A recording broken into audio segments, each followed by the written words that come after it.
Good afternoon, everyone. My name is Fran Phillips, and I am a former senior deputy with the Maryland State Department of Health and Mental Hygiene. I am currently consulting with the Health Systems Transformation Team at the Association of State and Territorial Health Officials, that's ASTHO. I would like to welcome you to today's Delivery and Payment Reform Technical Assistance Call, linking public health and advanced primary care to improve outcomes.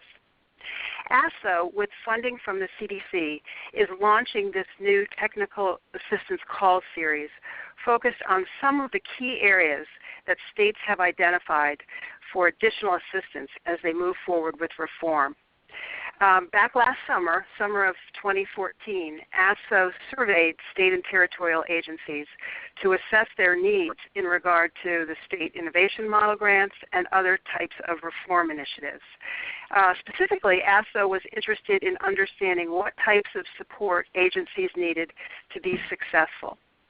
In total, 43 agencies responded, and about a quarter of those respondents indicated that patient-centered medical homes, the subject of today's call, is one of the delivery reforms currently being undertaken in their state. The four-part technical assistance call series will consist of one-hour calls with substantial time set aside for so-called office hours. This is an opportunity for you to pose questions to the presenters during the call itself. Participants will also have the opportunity to submit questions in advance of the call, and we have received a question in that regard. So today, again, our call will focus on developing opportunities for partnership between public health and various models of advanced primary care. I'd like again to acknowledge the support of CDC for this call series, and take a moment and especially recognize Dr. Judy Monroe at CDC and Karen Murphy at CMS for the terrific leadership and work that they are doing to ensure coordination between Medicaid and the state agencies as we move through the SIM initiative and others. Before we get started, we have a brief polling question that we'd like you to respond to right now, which you will see on the screen. We have experienced a very strong turnout for this first call, for this first webinar, and we'd like to understand what agencies are represented among our audience. So if you take a minute and just identify your organization and submit that, and then we'll move along, and I will summarize the findings as we get further into the hour. First, what I'd like to do is do some level setting, just very briefly summarize some background on advanced primary care and its relationship with public health. I know for many of you this will be very basic, but for others this is developing into a new field of endeavor, this partnership between private medicine and public health. So just by way of a little bit of background, I wanted to pull out some of the key points, some of the history leading up to where we are today. Not so long ago, in 2012, as most of you know, the Institute of Medicine issued a highly acclaimed report titled Primary Care and Public Health, Exploring Integration to Improve Population Health. That report was commissioned by the CDC and HRSA to examine outstanding models of integration and to make recommendations for future action.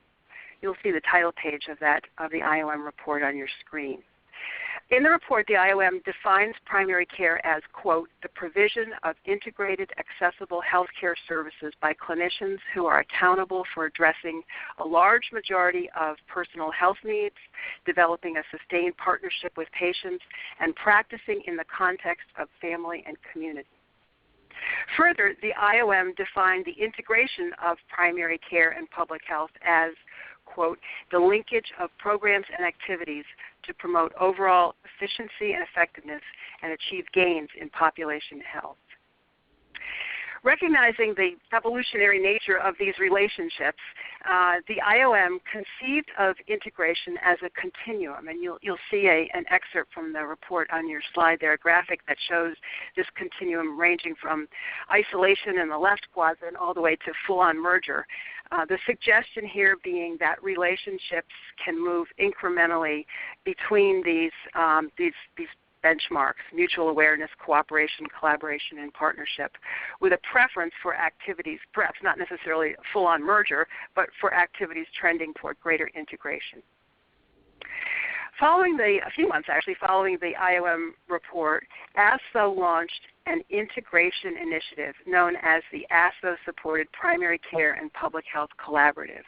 You will see on your screen some of the logos representing the many organizations participating in this collaborative.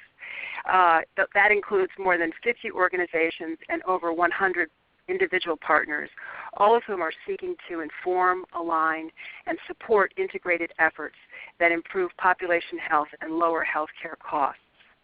There are active committees focusing on successes, measures, sustainability, data, and workforce issues related to integration.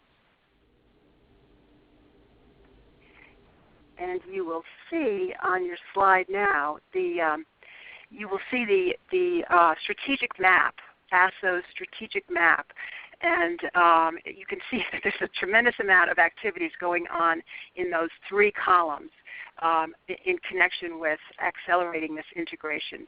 You've got the website there as well, and I would recommend you take a look at that. The work groups that I just mentioned are open to participants through the website. So again, that's the ASTHO Collaborative. Moving to another type of collaboration, that being specifically the one with advanced models of primary care, the National Committee for Quality Assurance, known as NCQA, is the leading organization recognizing 3 levels of advanced primary care practice, known as patient-centered medical homes. As of October 2014, there were 8,386 primary care practices who had achieved recognition as a patient-centered medical home. This represents impressive growth in recent years, but it still is less than 15% of all primary care practices. What you see here is an excerpt from an NCQA document that puts forth the 7 key tenets or facets of patient-centered medical home. As you see on your slide, those being enhanced access after hours and online, long-term patient and provider relationships, shared decision-making, patient engagement on health and health care, team-based care, better quality and experience of care, and finally lower costs from reduced ED and hospital use.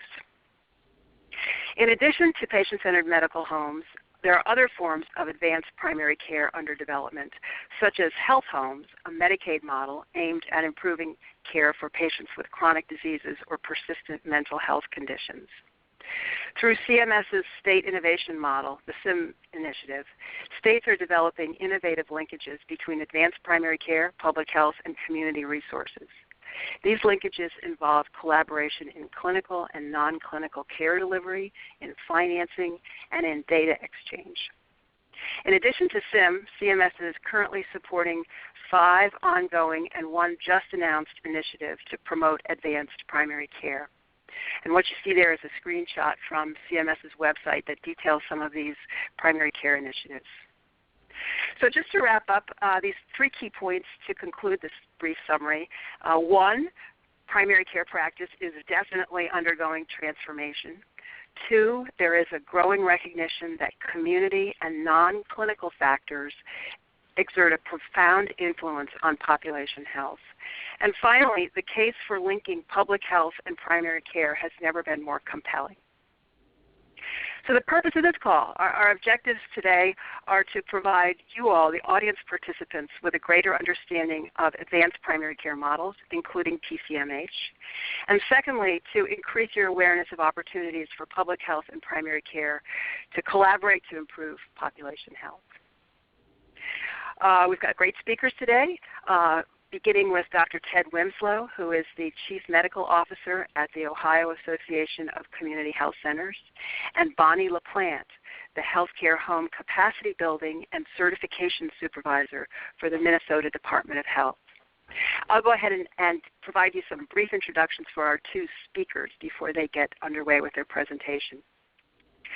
As I said, Dr. Winslow is with the Ohio Association of Community Health Centers, and as such, he works with practice sites, members' practice sites across Ohio to improve quality of care, control costs, enhance the workforce of community health centers, and expand utilization of PCMH.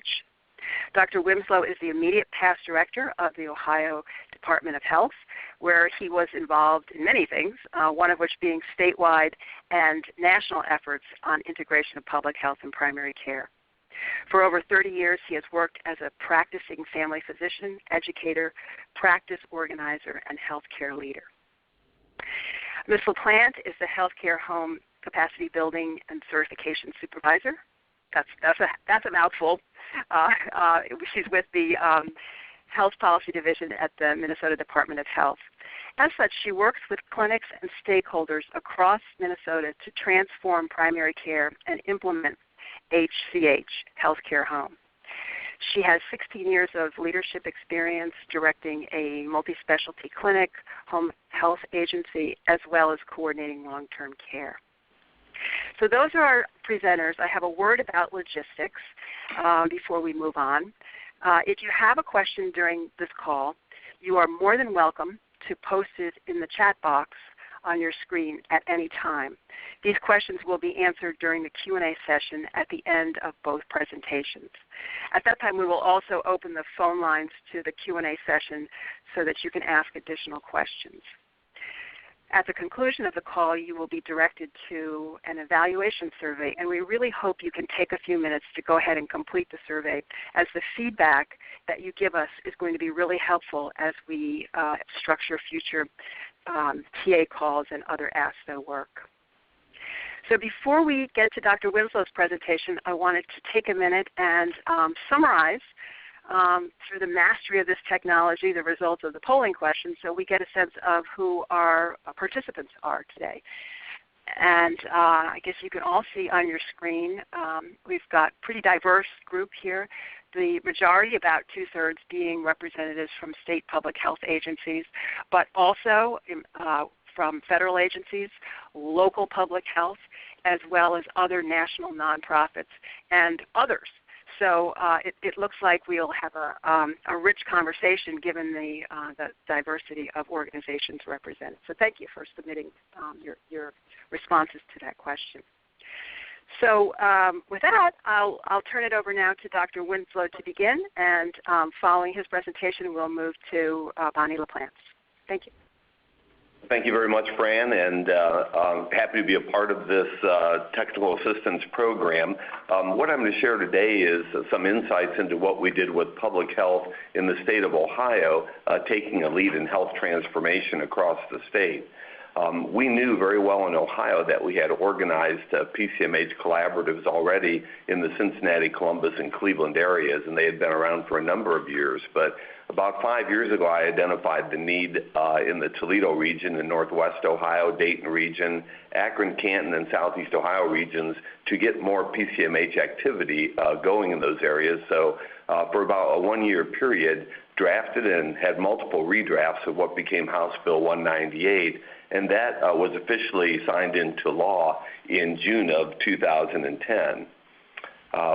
Let me advance my slide here just a second. There we go. And so this is called an education pilot project because really there was a major focus on using teaching health centers to do the work that we're going to do in transformation. We not only wanted to convert 42 practices into PCMHs that were recognized, but make sure they were also engaged in teaching medical students and nursing students, and so collaborated with 4 medical schools and 5 nursing schools in setting this up.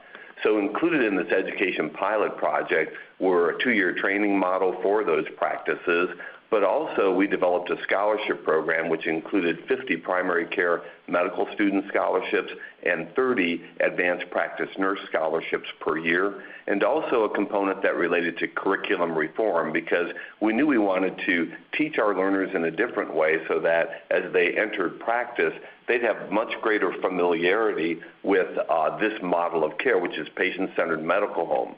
In the process, we also had that opportunity then to address interprofessional education and built that in.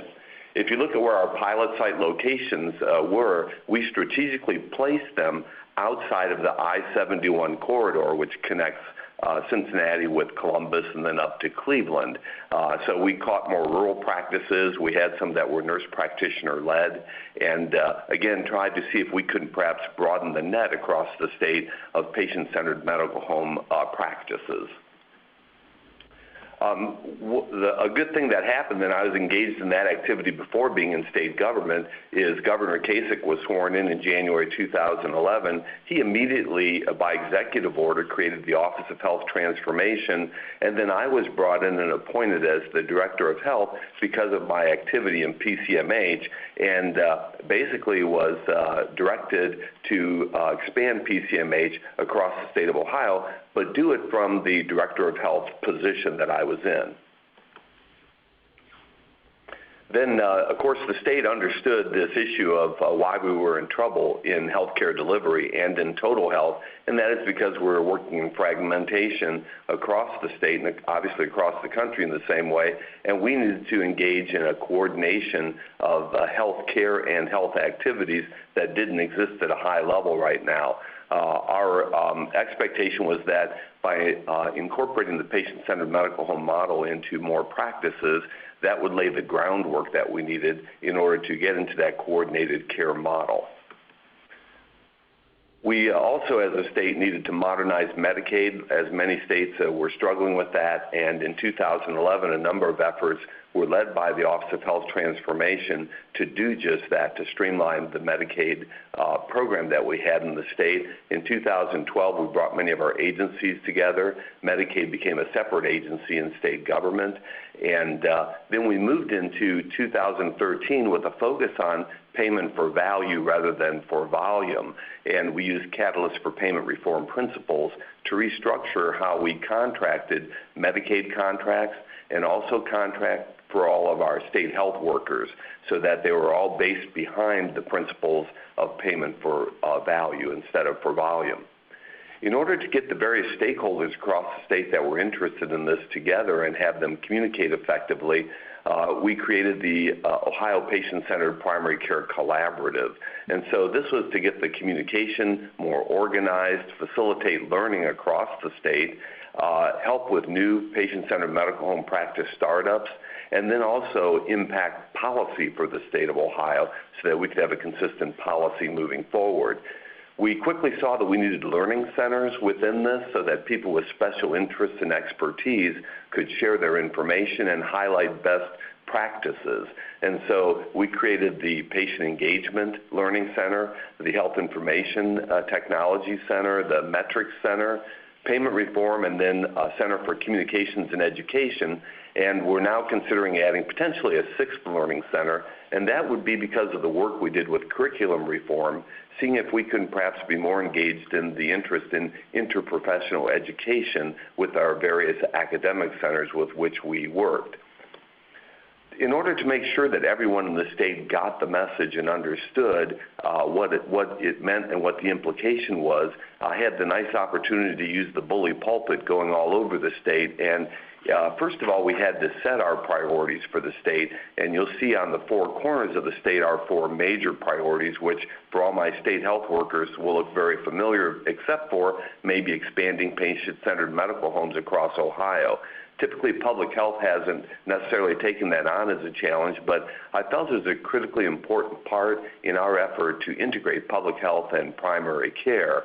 And we were able to, throughout the state for a number of years, carry this message forward, and that encouragement went out to large healthcare systems, employers, to a number of different provider groups and organizations, to insurers and others around the state, and carried a consistent message about the importance of growing the number of access points for coordinated care with PCMH expansion across the state.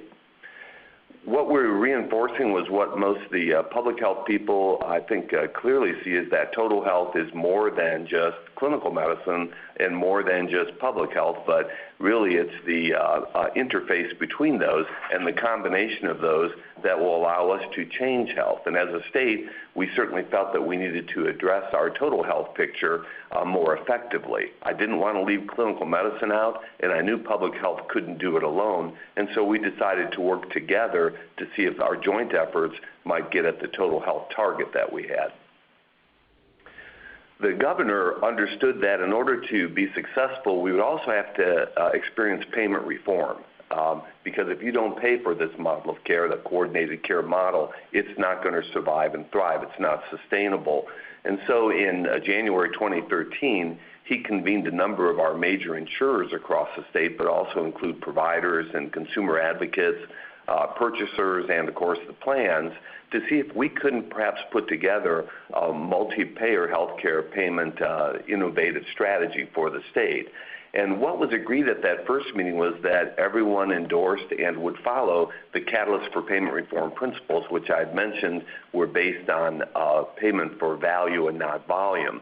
And then he let them know that our state was behind that model to the tune of 2.7 million covered lives, because we had 2.2 million in our Medicaid system and another 500,000 were state workers who were covered in our health plan. So all our contracting as a state was aligned behind CPR principles, and we challenged the insurers and the other providers to also align behind that. We came to an agreement and commitment from our major insurers in the state to do just that. So if you look at our evolution that happened with House Bill 198 starting things and beginning its activity in July of 2012, we also had 20 federally qualified health centers that took advantage of the APCP demonstration from CMS, and that started in September of 2012. We were then one of 7 states to be selected for the Comprehensive Primary Care Initiative, and that kicked off in the Cincinnati area for Southwest Ohio and Northern Kentucky in November of 2012. We were engaged in the SIM process like many of you and were awarded the SIM planning grant in February of 2013. And then very fortunately, our governor took a very strong stand on expanding Medicaid across the state of Ohio, and that was implemented in January of 2014. This has led very nicely into our collaborative efforts putting together a successful application for the CMMI SIM testing grant, which was awarded and announced in December of 2014. So this pulling people together that we've done across the state from a cross-section of the population has for us worked into a nice coordinated effort to see if we can transform an entire state. So starting from the regional collaboratives, we've added in state initiatives. Public health has done a lot of leadership with this. Public health, the Department of Health, runs our Ohio Patient-Centered Primary Care Collaborative. They update our information, they convene stakeholders, and have taken the lead in making sure that the communication continues across the state. And that communication includes insurers, employers, consumer advocates, and providers and our professional associations who are very much engaged in the process. If you look at our recognized sites now for PCMH across the state of Ohio, and we include both NCQA, the Joint Commission, and AAAHC, we're now at 544 sites. When we started this process, we were at well below 100. And with that process, we now have a scattergram across the state that's a little more representative of the population across the state, but you still see those large accumulations around those collaboratives that are in the Cleveland, Columbus, and Cincinnati area. What we've done now with our federally qualified health centers is we now have over 80 of our sites, of our 200 sites that are PCMH also, and they came in with many of the incentives from the federal government to have federally qualified health centers to be patient-centered medical homes. So I wanted to give you a sense of the evolution, but more importantly, how public health has been instrumental in getting the word out, in encouraging stakeholders across the state, and now in monitoring progress and convening stakeholders in an ongoing manner. Fran, thanks. I think that's all I needed to say at this point. Great. Well, that's terrific. Thank you, Ted. I know that there'll be questions, and that was just a terrifically provocative presentation. And congratulations on all of that evolution and culminating into the award on the SIM testing grant. So kudos to Ohio there. So we'll move on now. Bonnie LaPlante out in Minnesota will share with us a different kind of model of collaboration between primary care and public health. Bonnie?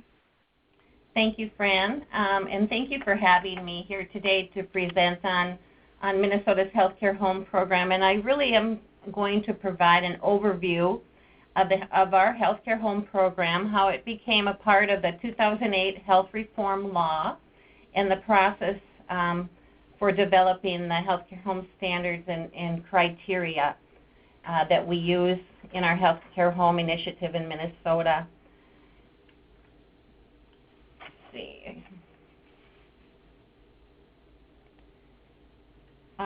This next slide is a timeline and history of the medical home in Minnesota, and really in our state it had a pediatric beginning, and the interest and momentum for healthcare homes had been building not only because of what was happening nationally, but also through the first initial medical home project in Minnesota, which provided primary care coordination and family-centered care for children with complex and chronic conditions. Since the very beginning, there's been a committed group of individuals, which includes consumers, patients, family members, and parents of children and youth with special health needs that have given their time, energy, support, and expertise to keep patients and consumers at the center of the healthcare home transformation. The motivation to establish a healthcare home initiative in part emerged from some compelling testimony of Minnesota parents based on their experience of receiving this patient-centered coordinated care. This group of parents informed the legislators that care coordination helped to improve the health and well-being of patients, that care plans are an important tool for families to use to communicate with other providers and in emergency rooms.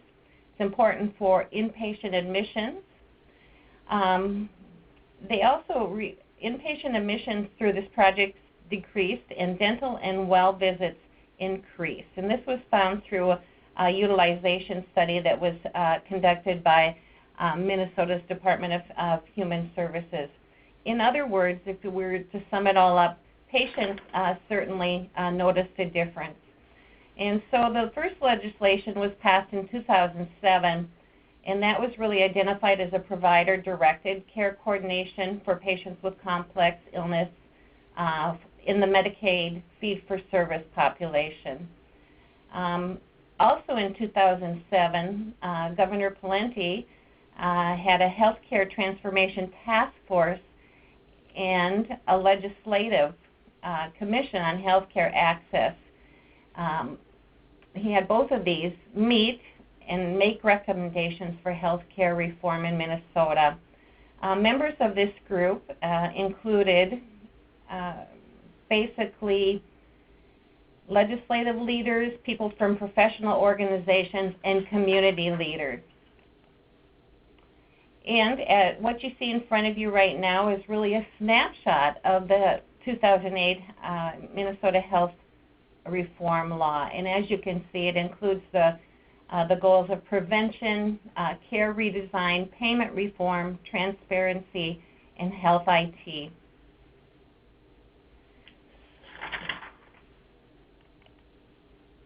The standards were developed using criteria that was established by the legislation, which was use of primary care, focus on high quality, efficient, and effective healthcare services, ensure that there's ongoing, consistent contact with an identified personal clinician or team of clinical professionals, ensure that appropriate comprehensive care plans were there for patients with complex or chronic conditions. They wanted to make sure that the standards encouraged patient-centered care, that there was a means to measure quality, that the standards were developed using scientifically based healthcare information, and that the use of health information technology and systematic follow-up was included, or in other words, the use of patient registries. The law required a statewide implementation with a public and private partnership and with recertification based on quality. So some assumptions were made, and the design principles for the healthcare home focused broadly on the continuum of health and incorporates expectations for engagement of patients, family, and community. One of the important things to remember in this process, in the certification and recertification process, is that a balance was to be sought between actually fidelity to the model and the criteria, and also by allowing flexibility for innovation. A goal of the program is to maximize clinic flexibility to achieve all of the outcomes. So the development process began, and it was collaboratively organized in state government between the Department of Human Services and the Department of Health. It was a combination of grant contracts and state organized processes. It was to be integrated and aligned with other parts of the healthcare reform legislation. It was to be built on other experiences, national experiences. It was to be built with flexibility within the parameters of the legislation, creating opportunities to test different models. And it needed meaningful measures that focused on desired outcomes more than process, and there was an opportunity for refinement of the model over time. So when the program first began, one of the very first things they did was look at foundational components of the program. So one of the first steps that was completed was actually a capacity and readiness assessment. And that assessment was completed to determine the readiness of the primary care delivery system to implement healthcare home, to determine the consumer understanding and readiness, and to also make recommendations that would guide capacity building efforts.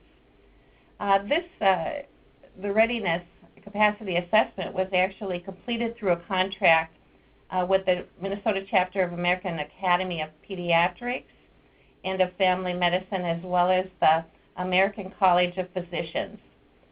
A total of 707 state contracted primary clinics were invited to participate, and 373 clinics actually participated, which results in a 53% response rate. Also, there were 5 focus groups were conducted statewide to solicit consumer input, in addition to a survey that was conducted. Over 560 consumers statewide completed this survey. And in regards to outcome recommendations, I will actually discuss that in just a few moments.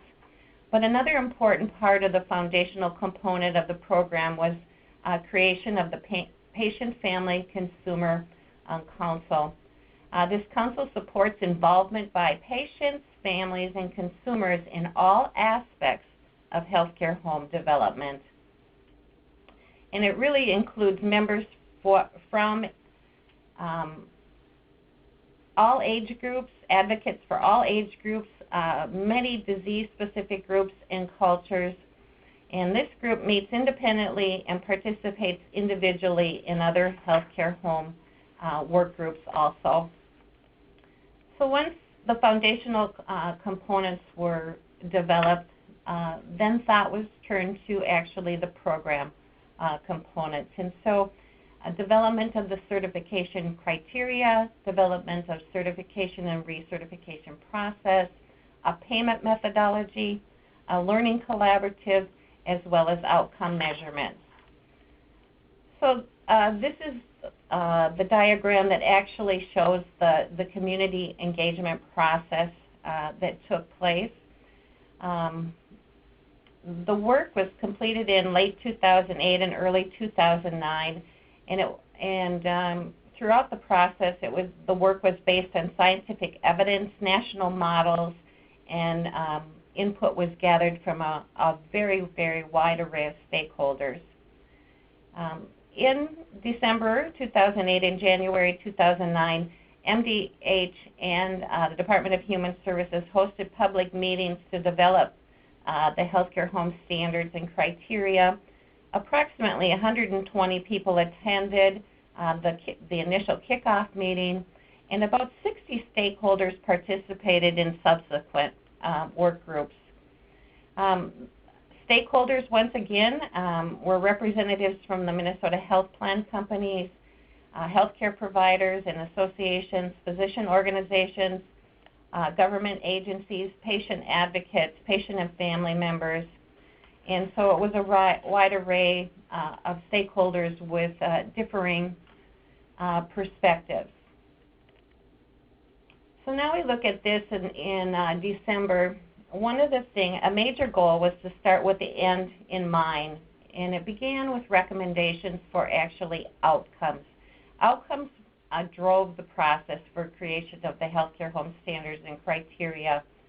Following a request for proposal, the Institute for Clinical Systems Improvement was contracted to identify what healthcare home performance outcomes would be and what could be used to evaluate healthcare home certification standards.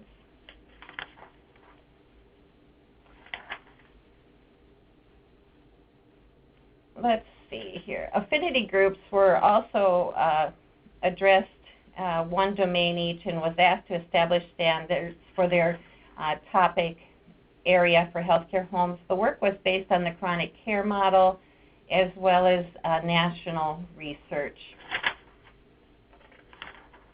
During the development phase of the standards and the criteria, the Department of Health and the Department of Human Services again sought more public input through a web-based survey, and they received input from 273 respondents, which included clinics, healthcare professionals, and consumers, and they were asking for input on the stakeholders' ability to implement each requirement, the effect that each requirement would have on care delivery, and the impact on patient experience, patient health, and cost of care.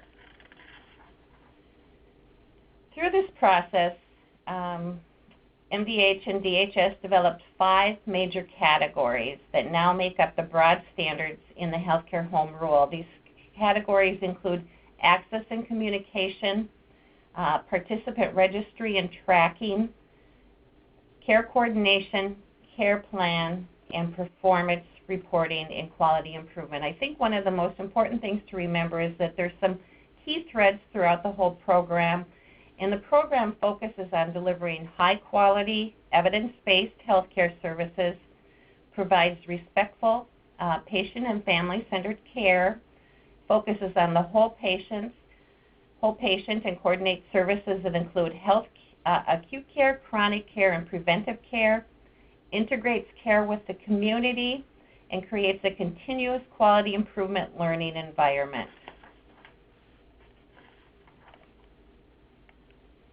Once again, seeking to gather as much public input as possible, our draft rule was provided to stakeholders in the spring of 2009 and asked for public comments prior to publication of the proposed rule. And once the rule was published in the State Register, MDH and DHS also collected public comments for 30 days.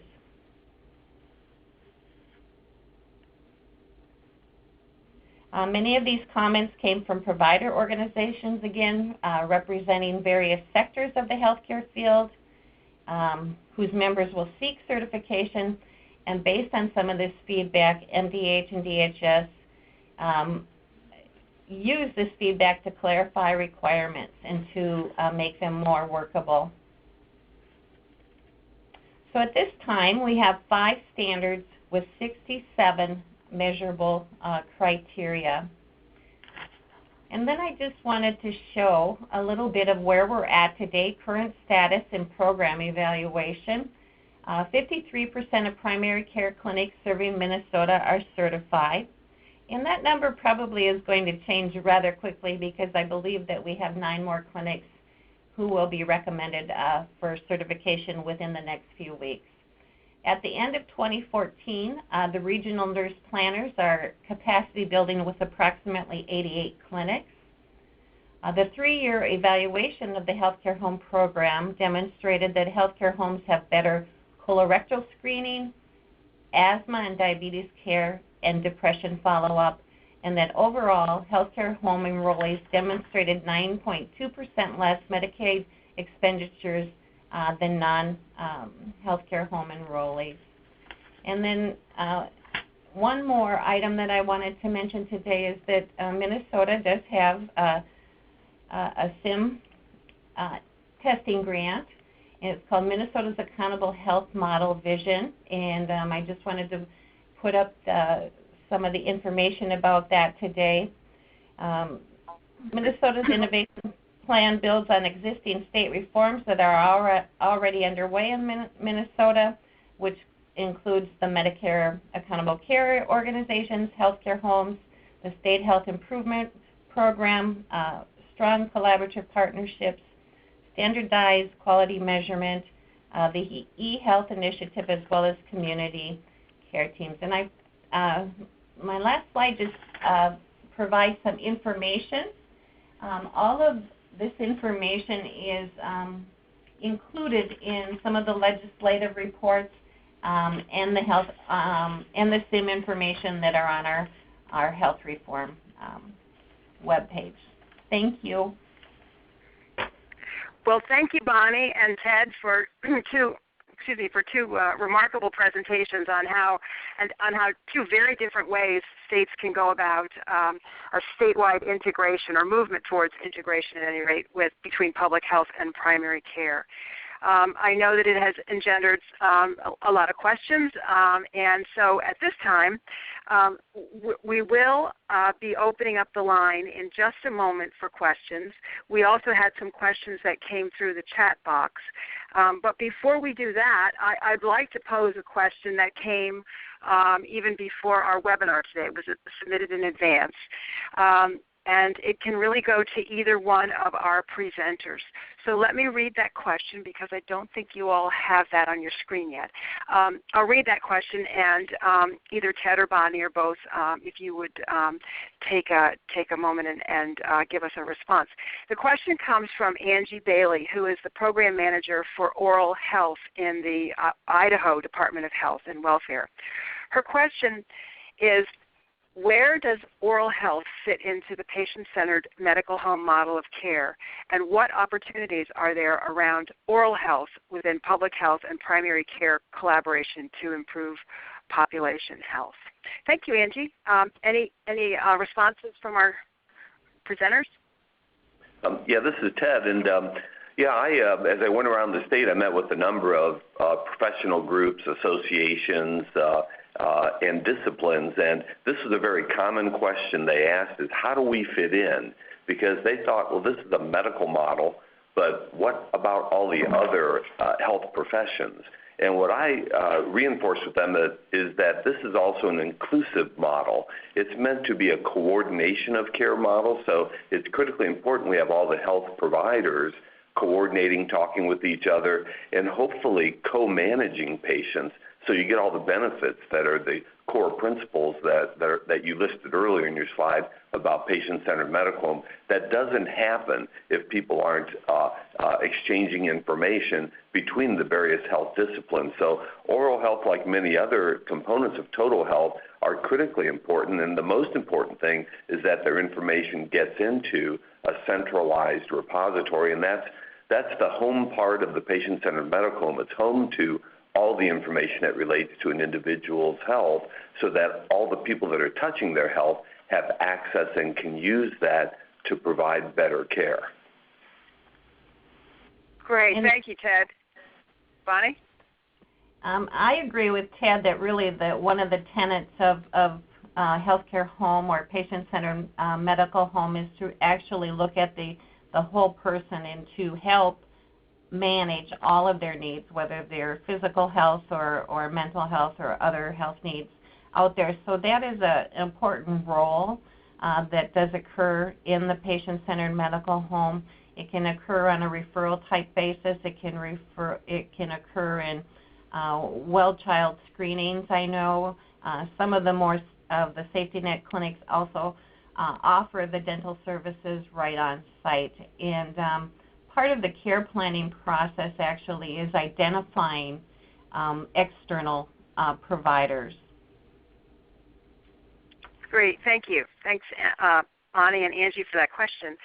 I guess at this point, you can see on the slide how to submit a question either through the chat box or to do so verbally by pressing 14.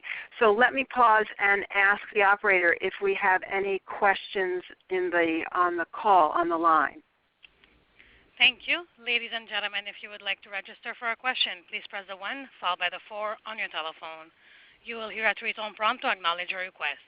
If your question has been answered and you would like to withdraw your registration, please press the 1 followed by the 3. Once again, it is the 1-4 to register for a question. One moment, please, for the first question.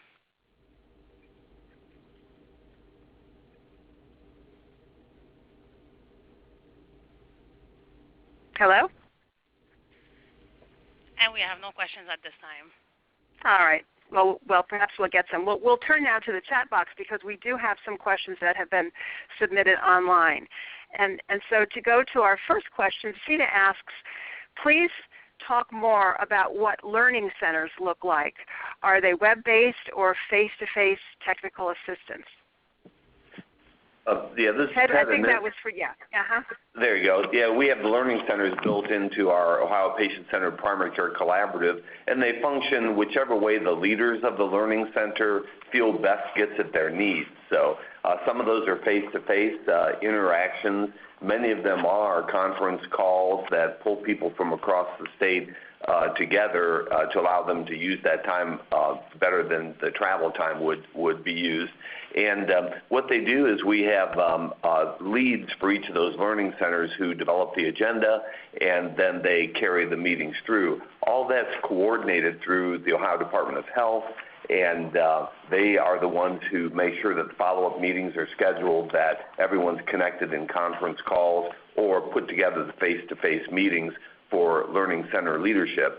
Their recommendations and their reports go up to a coordinating council, and a coordinating council is a broad representation of a number of different organizations and associations and other members who are interested in this. We right now have over 800 members of this Patient-Centered Primary Care Collaborative statewide. The coordinating council is 16 leaders from various representative groups, and these learning centers report up to them, make recommendations, advise them, and help them to be sure they're on the right course and move in an appropriate direction with these various topics of interest. Great. Thank you very much, Ted.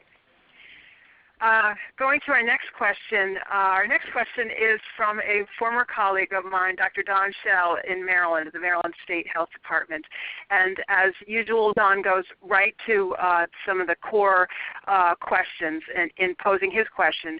Is Ohio able to determine the impact of its PCMH efforts on patient outcomes? Have they been able to compare, for example, smoking rates between patients receiving care in PCMH and non-PCMH practices? Ted?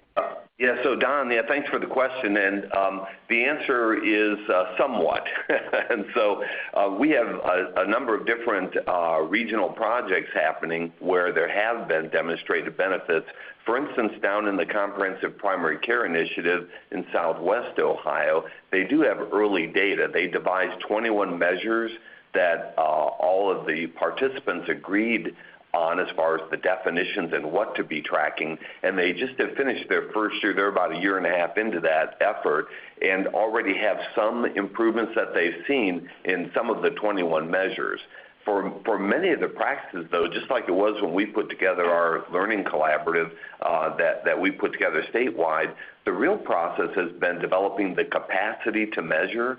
And we found in many of the practices that we didn't necessarily have the capacity with registry functionality to pull data together that we really wanted to measure. And then we had to agree on what the definitions were for our metrics. So with our House Bill 198 project, much of our effort went into training the practice, basically increasing the capacity of the practice to measure, and then have them begin reporting. So I'd have to say in the House Bill 198 practice, a lot of that was development of capacity, and it was process measures we mostly had, which was, did the centers evolve, did they change, did they move forward with their developmental needs, and were they now able to actually do reports?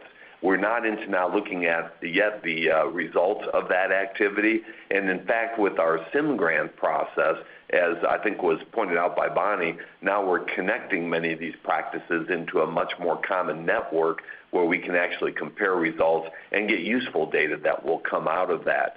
So our most structured interface or intervention right now has been with the Comprehensive Primary Care Initiative down in Southwest Ohio, and they're just getting their first year report.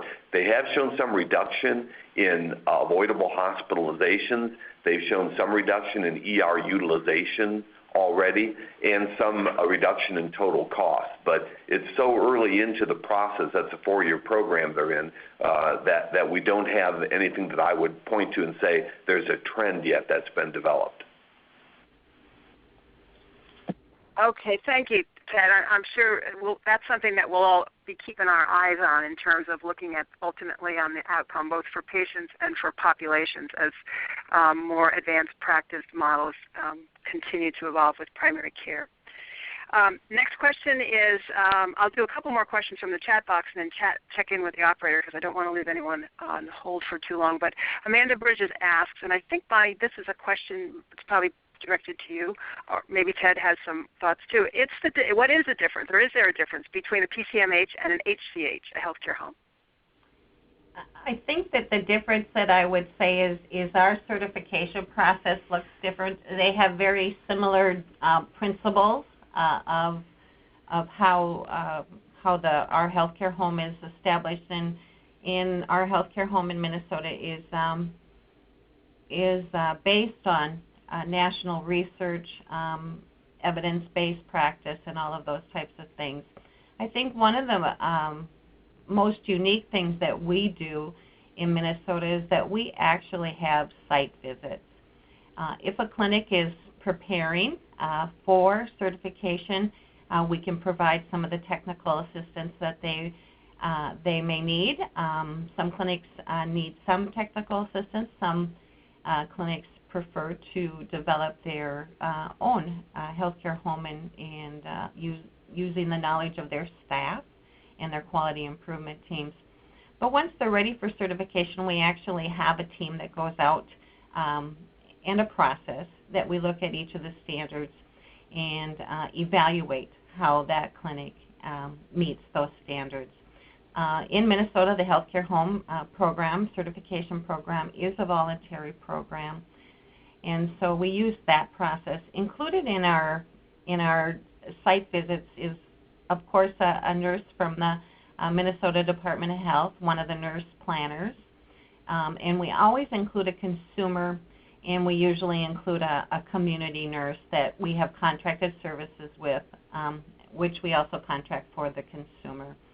So we use that as our approach to certification, and at recertification, we are basically looking for more information, about how they have changed their systems, what improvements they have made, and take a look at any new standards that may be applicable for that year. So the first year we do standards, the odd number standards 1 through 9.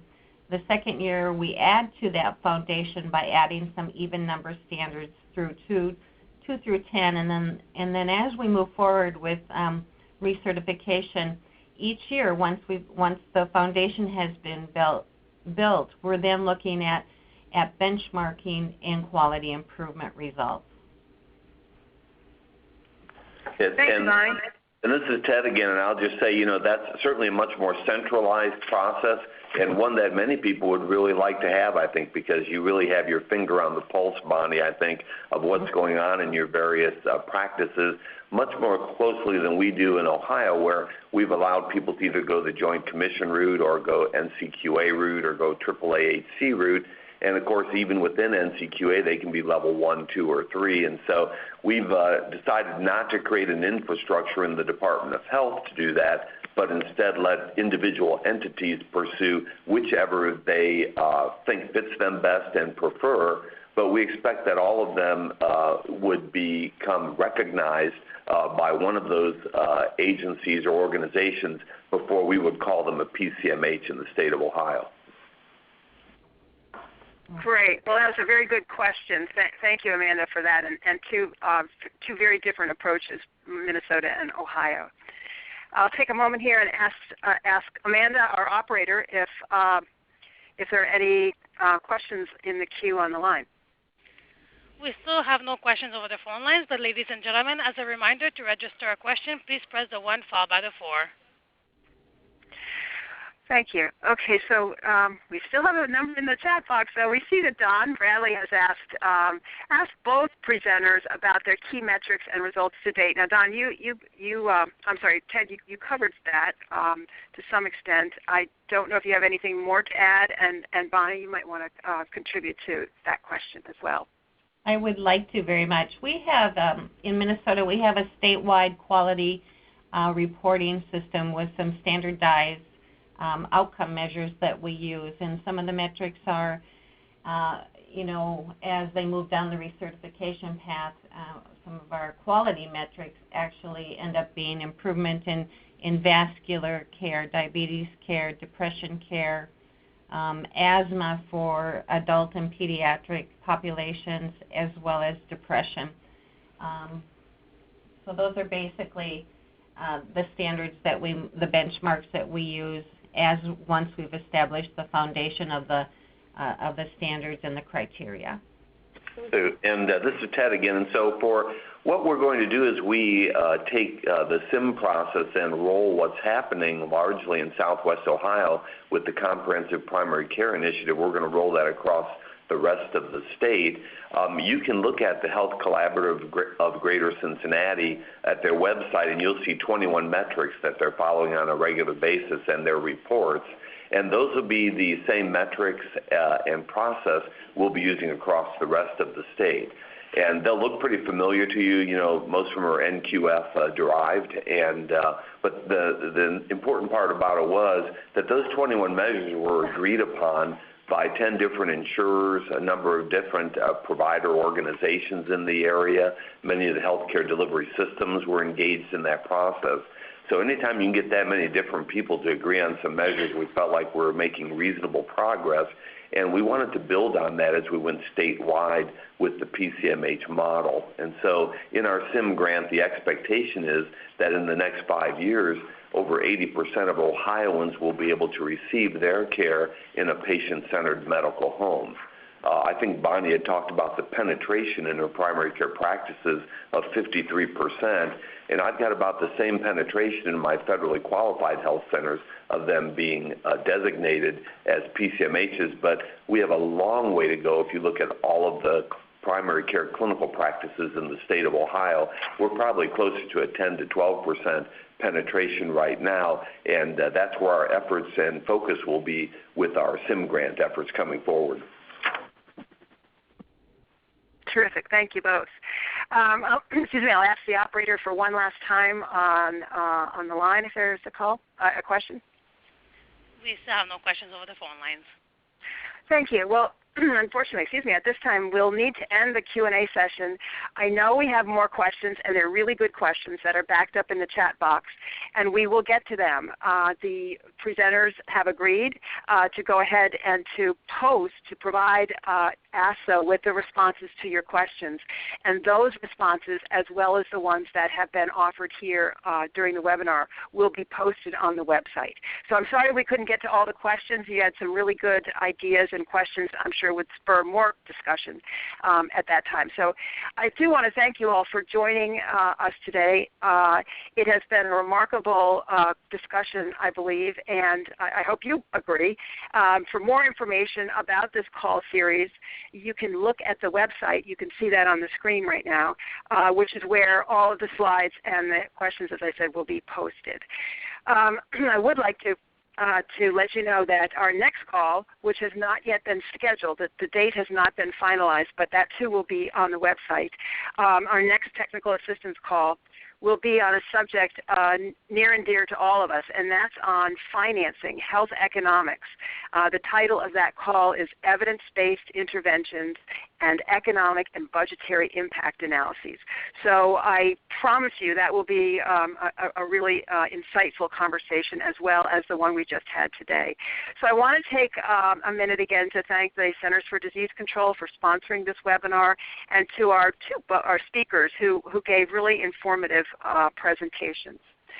As was mentioned earlier, you will be immediately directed at the conclusion here to the evaluation, which I do hope you'll take a minute and complete the survey, because it does give us really good feedback. A recording of today's call will be available on the website, as well as the text at the screen that you have there.